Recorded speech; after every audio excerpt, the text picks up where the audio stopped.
Ugly motherfucker.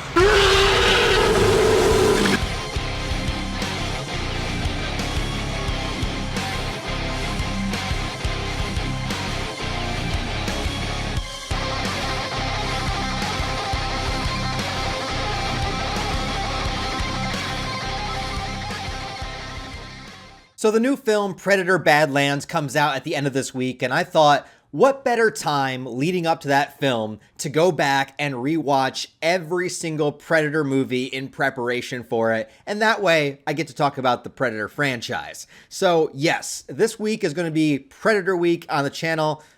That doesn't sound so good. Maybe I should change the title. How about Yautja Week? It's going to be Yautja Week on the channel, and I'm going to be going through and talking about most of the Predator films. So I have technically already reviewed both Alien vs. Predator films in my massive Alien retrospective video, and I went more in depth into that than I possibly could in an off-the-cuff video. So I'm not going to be including the Alien vs. Predator movies this week because I've already talked about them and reviewed them. And the same thing with the animated film Predator Killer of Killers because I watched that and reviewed it when it came out earlier. So instead, we're going to run through all of the other ones. And we're going to start with the original Predator film, one of the best action movies, one of the best movies of the 80s, one of the best Arnold Schwarzenegger movies, and just straight up one of the best movies ever made, the original Predator. I love this movie so much, and this is the one that I am obviously the most familiar with. Like, another reason I want to do this review series is because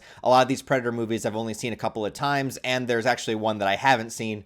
We'll get there. But going and reviewing Predator, I was thinking this is pretty much the only movie in the franchise that I don't need to rewatch at all to be able to review it in a video because I'm so familiar with the movie. I've seen it so many times. But then I was like, you know what? I can't skip watching this one because it's so fucking awesome. I just have to start here. So yeah, I rewatched Predator again for probably the 1,000th time in my life, and it was just as amazing. Now, I could see maybe somebody that has never seen this movie and they're fully aware of like the cultural significance of Predator and the Yautjas and the alien species therein and the Alien versus Predator expanded media and stuff, and maybe feeling a little underwhelmed by this movie. I hope that's not the case, but I could definitely understand that from one point of view, in the same way that I could understand the original Alien, because I think that you have to go back and put yourself into a headspace as if you don't know what is going on, what this creature is, because the original Predator, I think very similarly to the original Alien, works in a way where it's the suspense and slow reveal of the creature and its capabilities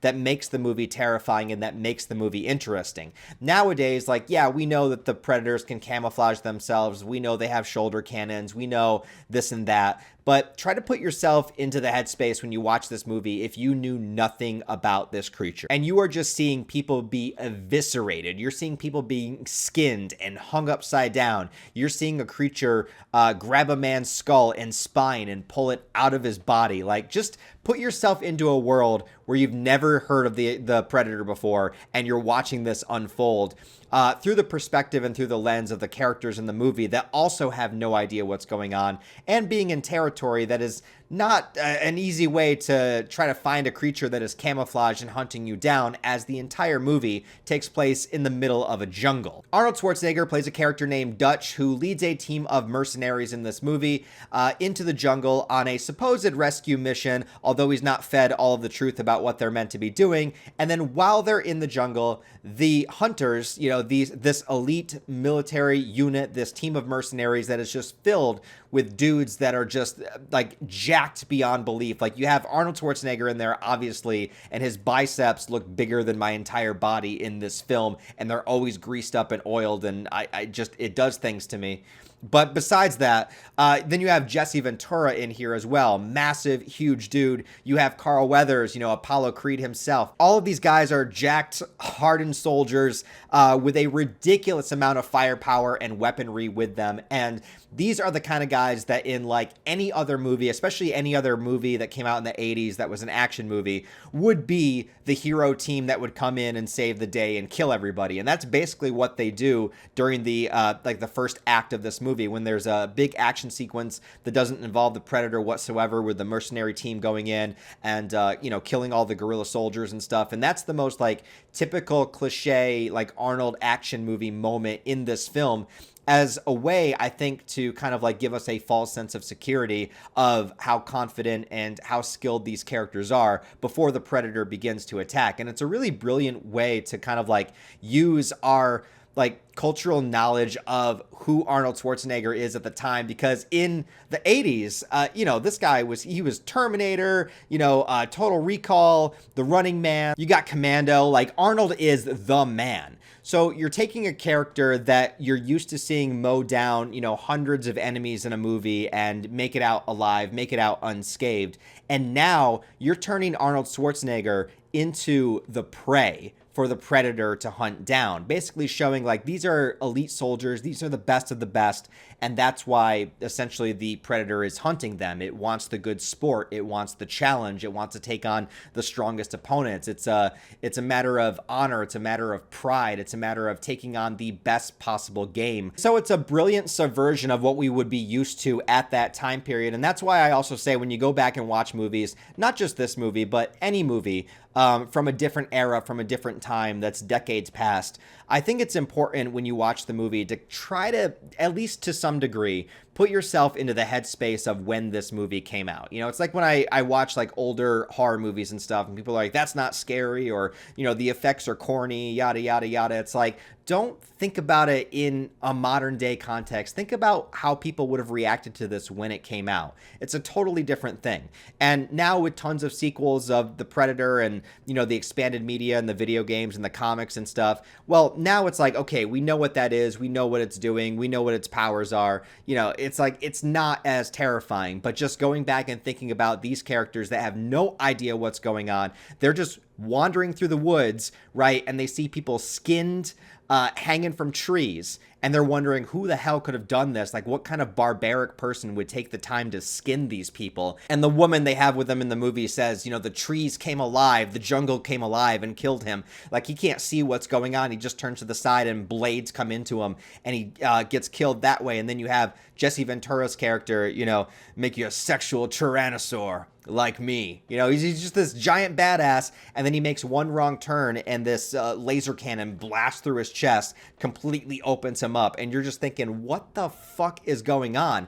One of my favorite moments in the movie is right after Jesse Ventura dies, there's the other character that comes in, and he sort of sees the creature, like the camouflage of the creature going into the jungle, and he just starts opening fire. And I love the moment where the other characters show up, and they don't say a word, they don't ask questions, they just pick up their guns and all start shooting. It's like they have this like unspoken bond and understanding with one another. So it's like if they see one dude shooting in that direction, I'm just going to trust his judgment and I'm going to shoot that way also. I don't know what it is. I don't know what I'm shooting at. I don't know how long I need to shoot. He's doing it. I'm going to do it. You also have other really creepy things happening that the Predator does where it mimics people's voices and characters laughing and stuff. I remember when I saw this movie as a kid, I didn't understand that the Predator laugh at the end of the movie was mimicking the laugh of the character earlier on. I just thought it was, I just thought like the Predator himself was cackling as he was about to die. And so, yeah, it works kind of like a slasher movie. So you build up this expert team of mercenaries and then you slowly have them picked off one by one with them just barely understanding what's happening. Some of them get a glimpse of the Predator. They see the blood. They actually do manage to shoot it, and some of its blood is left behind. And then you get the classic line, "If it bleeds, we can kill it." There's so many classic Arnold lines in this movie, like "Get to the chopper, go now," or "Do it, kill me, come on, I'm here, do it, kill me." Like, there's so many. It's just a never-ending barrage of awesome quotes. "Dylan, you son of a bitch." And the other great thing too is the final act of this movie. So once pretty much all the other characters are killed off, except for the one that makes it to the chopper, Arnold is stuck by himself, and he gets covered in mud, crawls up onto the bank, onto the shore, and then the Predator comes down and can't see him with his heat vision. And then that's when Arnold gets the first look at the Predator and realizes truly what he's up against is some kind of massively powerful, technologically advanced alien species. Now, I've heard other people say before, and I actually agree with this, that there's a shot when the movie opens of space, and it shows a spaceship fly by and like a pod or something, get dropped down on Earth right before the movie actually starts. I agree that maybe should have been cut out, just to add even more mystery and more terror and more fear into what they're dealing with. I mean, you still don't know, but it's an alien, it's an extraterrestrial of some sort. So I would like to not even know that much. Just think it's some kind of wild creature in the woods, some kind of chupacabra or some shit, and then it turns out to be an alien. But I think above all, the most badass thing about this movie is how Arnold has to fight the Predator at the end, because he basically goes primal. So they have all of this, military weaponry. They have this entire armory. They have so many guns.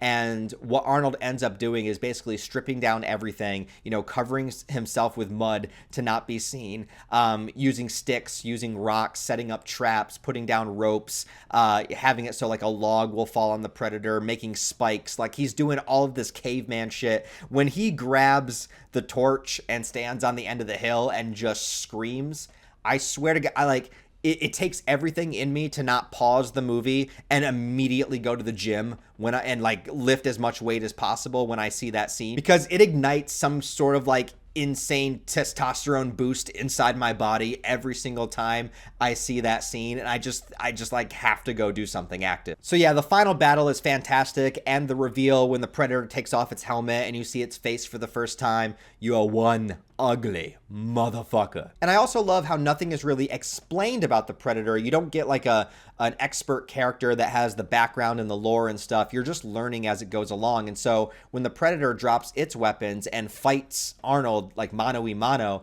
you really do get the sense that it has some type of honor code, some type of a mutual respect happening here, even though it's not spoken. We don't know what the alien's saying, right? But we recognize that okay, it wants a worthy victory. It's not going to fight you with weapons if you don't have a weapon. It's going to fight you in a way where it feels like it achieved the victory, where it earned the kill. And there's something really cool about that, but especially that it's not explained. You just understand it by watching the scene play out. So yeah, I love this movie. I think it's one of the best movies of the 80s. I think it's one of Arnold's best. The only one that beats it for me is pretty much Terminator 2. Other than that, this is definitely my go-to Arnold movie, and it is seriously one of the most badass movies ever made.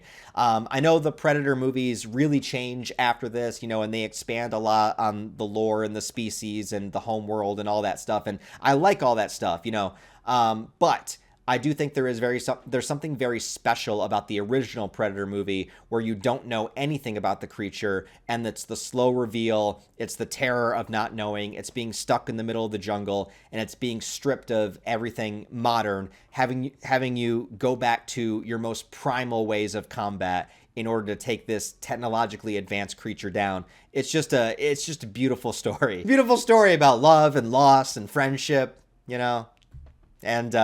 and predators. So anyways, yeah, let me know what you think of Predator down below, the original film. All this week, I will be releasing videos reviewing every Predator movie. Like I said, except for the Alien vs. Predator and Killer of Killers, because I've done those already. But all the other Predator movies I will be reviewing this week. But I had to start with the original. So let me know what you think about it down below. Thanks for watching, guys. Give the video a thumbs up, comment, let me know what you think. I'll talk to you next time.